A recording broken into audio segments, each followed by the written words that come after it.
இந்த வீடியோல நீங்க பாக்குற மாதிரி ஒரு கல்யாணமான ஜோடி தெரியுது. ரெண்டும் சிரிச்சிட்டு இருக்காங்க. முதல் பார்வையிலே எல்லாம் நார்மலா தான் தெரியும். ரெண்டு பேரும் புது வாழ்க்கை ஆரம்பிக்க போற மாதிரி. ஆனா இந்த சிரிப்போட பின்னாடி இருக்கிற உண்மையை தெரிஞ்சுக்கிட்டா பயம் வர மாதிரி இருக்கும். ஏன்னா இந்த சந்தோஷமாக தெரிகிற முகங்களுக்கு பின்னாடி ஒரு கருப்பான ரகசியம் இருக்குது. ஒரு பாவமான ஆளோட கொலை. அதிலும் அதிகமாக ஷாக் கொடுக்கிற விஷயம் என்னன்னா, இந்த ரகசியம், இந்த கொலை போலீஸ் ரைடுலயோ இல்ல விட்னஸ் மூலமாவும் இல்ல, ஒரு வைரல் வீடியோ மூலமா வெளியே வந்தது. இந்த வீடியோ வாட்ஸ்அப்பும் சோசியல் மீடியாவிலும் பரவ ஆரம்பிச்சது. மக்களோட கண் இந்த ஜோடி மேல போய் நின்றுச்சு. கேள்விகள் எழுந்துச்சு. பழைய சம்பவங்கள் நினைவுக்கு வந்துச்சு. அப்புறம் கேஸ் போலீஸ் கிட்ட போய் சேர்ந்துச்சு. இன்வெஸ்டிகேஷன் ஆரம்பிச்சதுக்கு அப்புறம் கொஞ்சம் கொஞ்சமா உண்மை வெளியே வந்தது. இது ஒரு பயங்கரமான நிஜம். பல வருஷம் மறக்க முடியாத ஒரு நைட்மேர். இந்த கேஸ் தான் பரமேஷ் மர்டர் கேஸ்னு சொல்லப்படுது. Subscribe to Murma Sarithiram. பரமேஷோட கதை அந்த பயங்கரமான ராத்திரிக்கு முன்னாடியே ஆரம்பிக்குது. அவன் ஒரு சிம்பிள், கஷ்டப்பட்டு வேலை செய்யற ஒரு ஆள். முதல்ல பெங்களூர்ல டிரைவரா வேலை பண்ணிட்டு இருந்தாரு. அப்புறம் கொஞ்சம் கொஞ்சமா முன்னேற லேபர் சப்ளை வேலை ஆரம்பிச்சாங்க. பின்பு தும்கூர்ல நம்பிக்கையான ஒரு சிவில் கான்ட்ராக்டர் ஆனாரு. புதிய புல்லட் பைக்கும் வாங்கினாரு. அவரோட வளர்ச்சிக்கு ஒரு சைன். அவர் ரொம்ப நல்லவர், மத்தவங்களுக்கு ஹெல்ப் பண்ணுவாரு.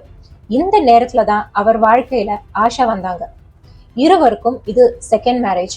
2016 சந்திச்சு கல்யாணம் பண்ணிட்டு தாசரஹள்ளியில செட்டில் ஆனாங்க. 2 பசங்க இருக்காங்க. வேலை பார்த்த வெளியில பார்த்தா சந்தோஷமான ஒரு குடும்பம். ஆனா உள்ள ஒரு மோசமான சதியும் நடந்துட்டு இருந்துச்சு. 30 ஜனவரி 2026 ராத்திரி எல்லாம் நார்மல் மாதிரி தான் இருந்தது. பரமேஷ் 9 மணிக்கு வீட்டுக்கு வந்து தூங்கிட்டாரு. ஆனா 11 மணிக்கு ஆஷா கதவு ஓபன் பண்ணினான். வெளியில சந்திரப்பாவும் அவனோட ஒரு ஃப்ரெண்டும் வெயிட் பண்ணிட்டு இருந்தாங்க.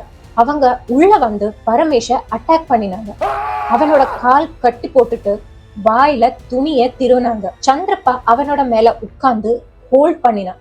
அப்போ ஆஷா தான் தன்னோட புருஷனோட மூக்கும் வாயும் பிடிச்சு சந்திரப்பா பில்லோல ஃபேஸ மூடி 2 பேரும் அவரோட மூச்சை நிறுத்தினாங்க.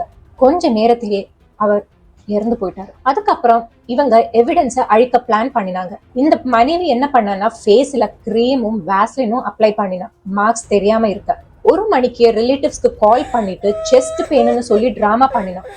நெக்ஸ்ட் டே எல்லாரும் ஹார்ட் அட்டாக்னு நம்பிட்டாங்க. போஸ்ட்மார்ட்டம் பண்ண வேண்டாம்னு கன்வின்ஸ் பண்ணினாங்க. பாடிய அடுத்த நாள் பரி பண்ணிட்டாங்க. 20 நாள் கழிஞ்சு 19 பிப்ரவரி 2026 ஷாக்கிங்கான விஷயம் நடந்தது. ஒரு வீடியோ வைரல் ஆச்சு. அதுல ஆஷாவும் சந்திரப்பாவும் டெம்பிள்ல கல்யாணம் பண்ணிக்கிற மாதிரி தெரிஞ்சது. இது பரமேஷோட ஃபேமிலிக்கு ரொம்பவே பெரிய ஒரு ஷாக். 28 பிப்ரவரிக்கு கம்ப்ளைண்ட் ஃபைல் பண்ணினாங்க. போலீஸ் இன்வெஸ்டிகேஷன்ல கான்ட்ரடிக்ஷன்ஸ் வந்தது. அப்புறம் பாடிய 23 நாள் கழிச்சு எக்ஸியூம் பண்ணினாங்க போஸ்ட்மார்ட்டம்காக. ரிப்போர்ட்ல கிளியரா சொன்னது இது ஒரு ஹார்ட் அட்டாக் இல்ல, சஃபகேஷன் மூலமா வந்த மர்டர். போலீஸ் ஸ்ட்ராங்கா இன்ட்ரோகேட் பண்ணதுக்கு அப்புறம் 2 பேரும் கிரைமை அக்செப்ட் பண்ணினாங்க. அவங்களுக்கு இல்லீகல் ரிலேஷன்ஷிப் இருந்தது. அதனால பரமேஷை எப்படியாவது ரிமூவ் பண்ண பிளான் பண்ணாங்க. வேலண்டைன்ஸ் டேக்கு கல்யாணம் பண்ணணும்னு பிளான் பண்ணிருந்தாங்க. ஆனா 19 பிப்ரவரியில தான் கல்யாணம் நடந்தது. இன்னும் ஒரு ஷாக்கிங் ஃபேக்ட் என்னன்னா, சந்திரப்பா மேல already 2017 first wife suspicious death case இருந்துச்சு. இந்த கேஸ் முடிஞ்சாலும் ஒரு முக்கியமான கேள்வி இருக்கு, இப்படியான சம்பவங்கள் எப்ப முடியும்? அதனால நீங்க இப்படியான கேசஸ பார்த்தா கேர்ஃபுல்லா அனலைஸ் பண்ணுங்க. உங்க லைஃப்ல ஏதாவது சஸ்பீஷியஸா இருந்தா அலர்ட்டா இருங்க. இந்த வீடியோ ஷேர் பண்ணுங்க. இன்னும் வீடியோஸ் பார்க்கணும்னா சப்ஸ்கிரைப் பண்ண மறக்காதீங்க. கமெண்ட் மறக்காம பண்ணுங்க. நெக்ஸ்ட் வீடியோல சந்திப்போம். Bye bye.